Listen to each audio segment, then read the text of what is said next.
is the entrance barred?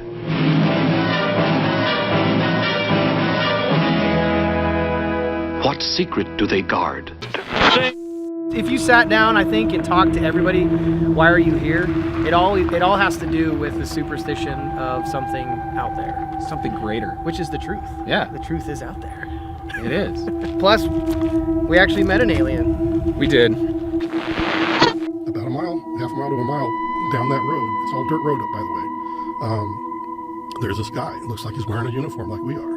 Got battle dress uniform on. So he sees us and he starts to look like he's running, and he's got this really weird run, like his arms are kind of flailing behind him. It's like he was running against the hurricane wind, and it was like he was going to fall over at any time. And I was like, yeah, it's a bit windy today, but it ain't that bad. So it looked really strange, and then I began to notice his skin tone looked like he might be hypothermic.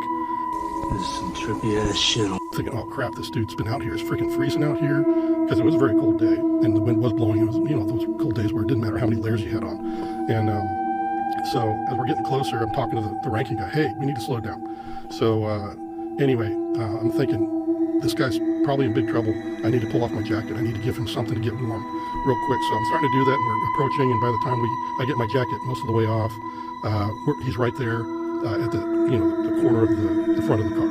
And so he looks pale? Is that what you're saying? He looked like an albino with a very bluish kind of undertone. If you could imagine, So you're assuming you're immediately associating that with he's freezing. Yeah, because that's all I could equate it to. Right. And then as I'm starting to open my door to try to administer aid to this guy, the dude in the front passenger seat screams he's got no ears, and I thought that was pretty rude, because I was like, the guy's in trouble. Does he have a hat on? He's got a hat on, and he's got BDUs that look absolutely clean, pristine. And when you're uprange, you do not wear your cleanest uniform.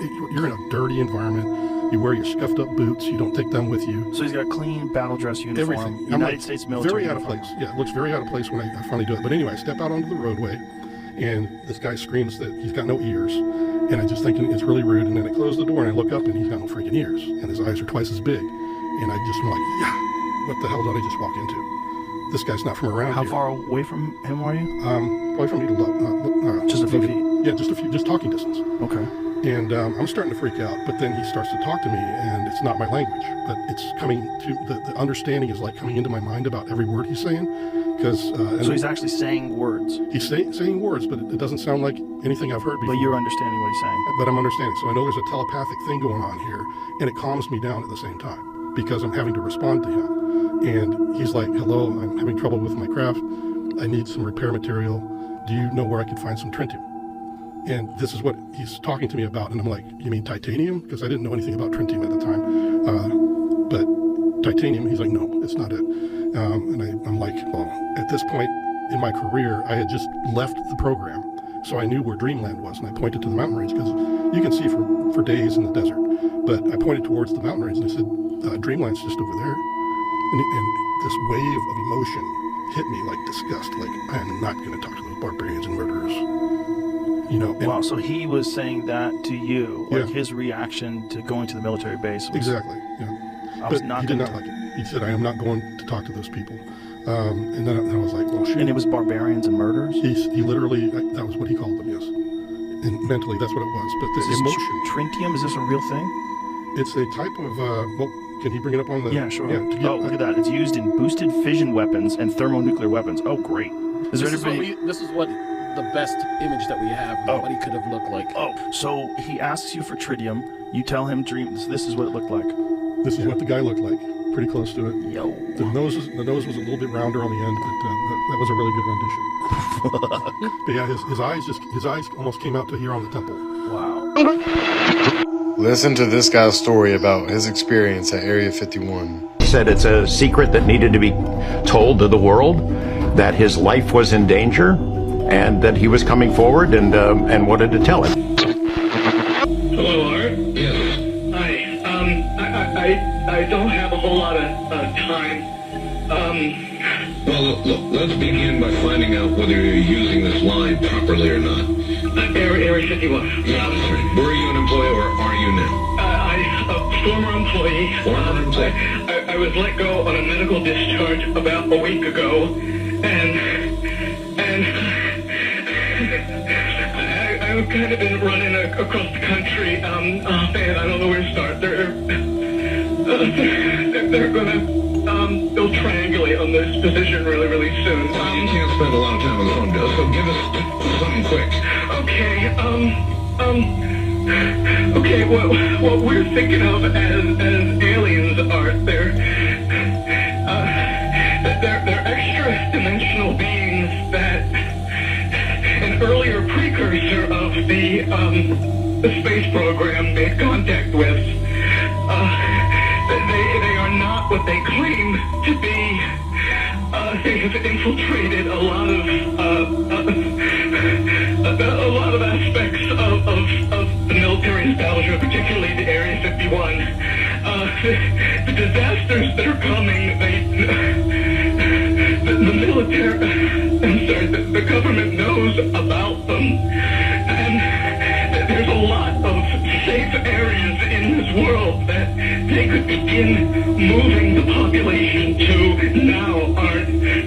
But they're not doing anything. They want the major population centers wiped out so that the few that are left will be more easily controllable.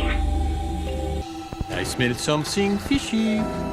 The being in our alien interview video initially had no concept of human beings' time, meaning days, months, weeks, years, seconds, and I found that remarkable.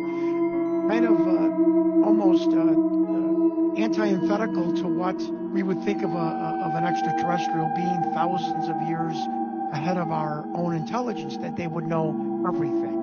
And clearly this was not the case. And through weeks of telepathic interviews, they got to make the being understand, and once he did, it went very quickly, exactly how human beings use time. But the being said through this telepathic interview that they use what we categorized or determined as time sequence.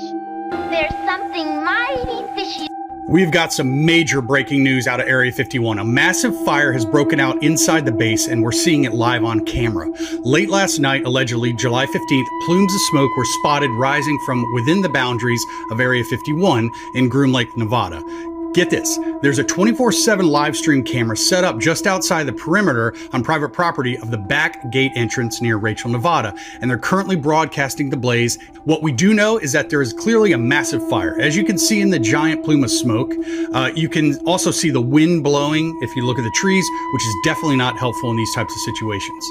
What we don't know is exactly what's burning inside Area 51. We don't have information on whether any structures are directly affected at this time. Was it a military training gone bad, an accident, or was it something else? Some people of course, are speculating everything from black project labs that have blown up to alien tech. But it very well could be dry brush burning on the outside of the perimeter as well. Something's fishy. We turn now to the invasion of Area 51 this weekend. The visitors descending on the Nevada desert are Earthlings, not extraterrestrials. They've come from around the world for an event that started as a Facebook joke.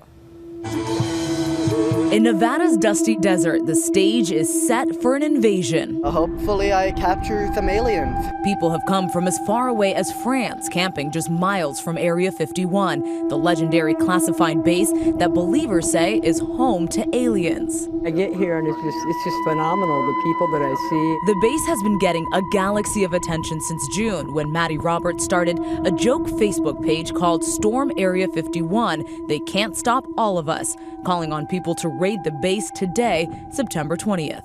2 million people RSVP'd, prompting a warning from the military which said, quote, "The U.S. Air Force always stands ready to protect America and its assets." All right, Beatrice, there was no alien.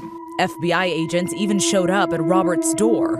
I was absolutely terrified. I didn't even know they were FBI agents until they presented their badges. After all the attention, Roberts decided to turn the Area 51 raid into a music festival, moving it to nearby Rachel, Nevada, a town with a population of 54 and 1 hotel. You need everything. You need everything that a small city has, including a small hospital. Roberts ended up canceling the festival because of the logistical nightmare. But despite getting a cease and desist letter from Roberts, his former partner isn't budging. She insists the show must go on. The security's here, the medical's here, the food is here, the toilets are here. And most importantly, people are here. For the believers, they're preparing for whatever may come this weekend. I got 60 beers. I got about 8 gallons of gas. I hope we'll always see some stuff out here. I'm expecting to go out in the desert and fall asleep if nothing's going on. Now, most people camping out say they have no intention of actually storming Area 51. The FAA closed airspace in the area this weekend to keep personal drones from flying.